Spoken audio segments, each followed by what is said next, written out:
Boa tarde, pessoal. Aqui é Ricardo Casper.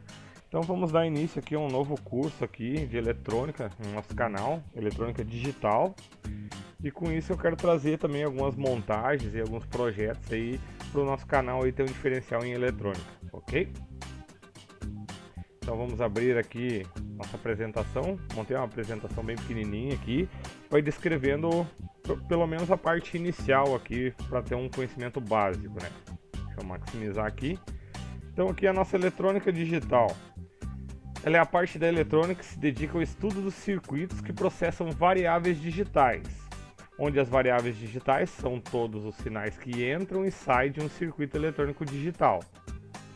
Utiliza-se letras maiúsculas para identificar as variáveis digitais, evitando-se o uso de F, L, H e a letra O, porque essas aqui elas têm um significado dentro da linguagem digital. A seguir está relacionada a diferença entre a representação analógica e digital. Então, quando a gente tem representações analógicas, o valor de uma quantidade é proporcional ao valor de uma tensão ou corrente, ou ainda de uma medida de movimento. Elas podem variar de um determinado intervalo contínuo de valores. Um exemplo disso é um velocímetro de automóvel, onde a velocidade pode assumir qualquer valor no intervalo entre 0 e 160 km por hora.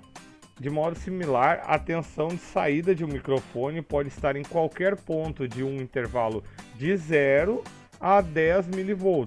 Por exemplo, 1 mV, 2 mV, 3,724 mV, ou até mesmo 9,999 mV.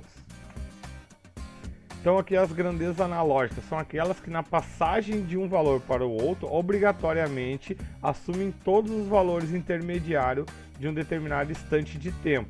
Exemplo, temperatura, velocidade, pressão. Então o que eu quero dizer com isso?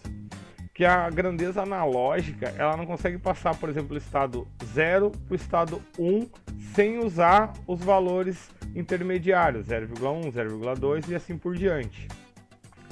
Então, na representação digital, as quantidades são representadas não por outras quantidades proporcionais, mas símbolos chamados de dígitos. Por exemplo, um relógio digital que fornece horas no dia na forma de um dígito decimal, que representa as horas.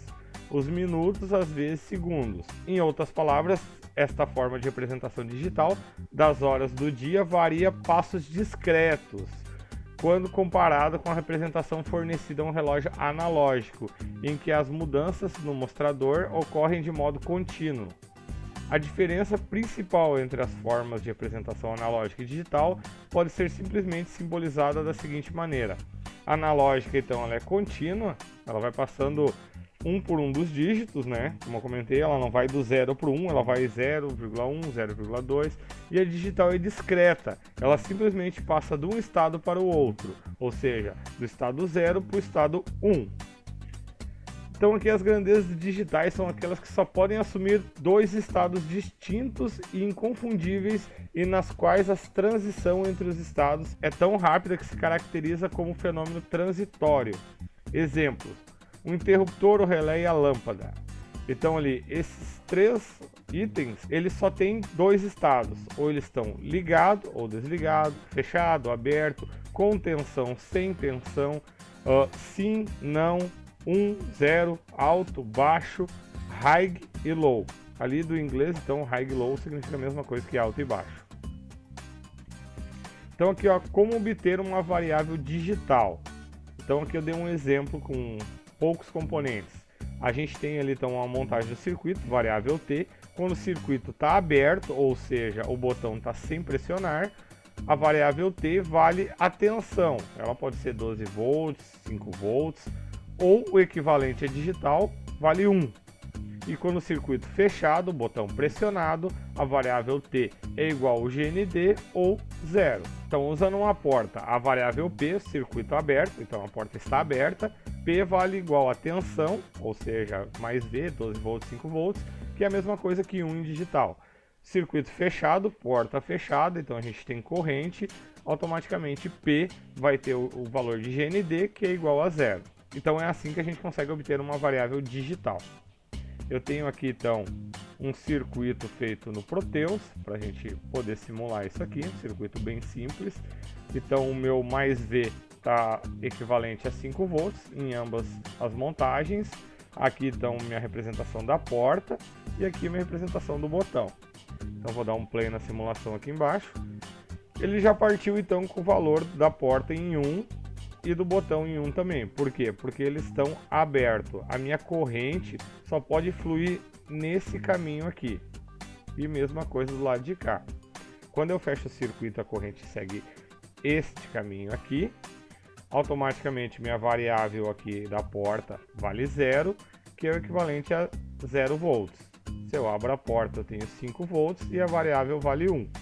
Mesma coisa do lado de cá.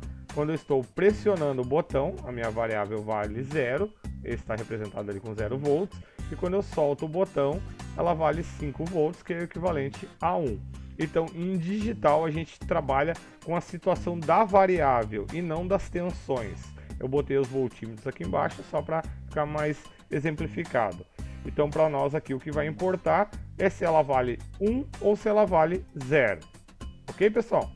Então, vou pedir aqui para quem gostou da nossa videoaula aqui, não esquecer de se inscrever no canal.